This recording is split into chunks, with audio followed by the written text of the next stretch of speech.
Un altro colpo alle infiltrazioni nella nostra regione. I carabinieri di Padova e i finanzieri del Comando Provinciale di Venezia, coordinati dalla Procura Distrettuale Antimafia di Venezia, hanno eseguito 33 ordinanze di custodia cautelare nel clan calabrese dei Cutresi contro un'organizzazione di matrice 'ndranghetista che operava in Veneto. L'indagine è iniziata da una serie di tentativi che sono stati perpetrati nei confronti di imprenditori, soprattutto con minacce, anzi con delle maltrattamenti sia di mariti e mogli che erano amministratori delegati e che effettivamente poi venivano colpiti, venivano assoggettati a quella che era la violenza da parte di questa diramazione del Grande Aracri.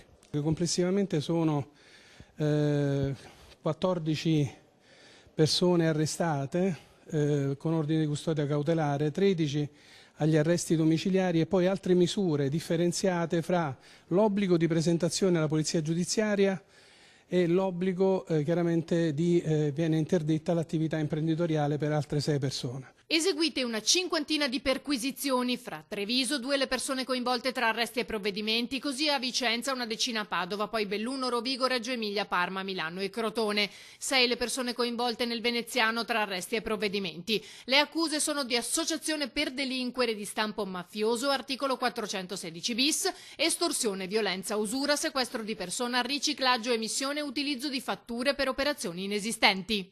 I membri di spicco del clan sono Nicolino Grande Aracri, arrestato con dote di crimine internazionale ricevuta da Antonio Pelle, referente per il Crotonese, succeduto ad Antonio Ciampà, nonché capo crimine della Calabria centro-settentrionale. Durante l'operazione Camaleonte sono stati eseguiti anche numerosi sequestri per un valore complessivo di 20 milioni di euro.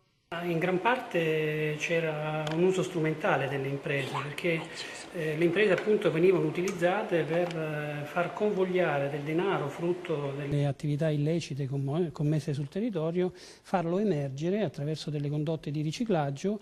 L'obiettivo della criminalità organizzata era riciclare denaro e acquisire capacità di ricchezza. Alcune attività sono state aggredite fisicamente. Si indaga anche su un sequestro di persona.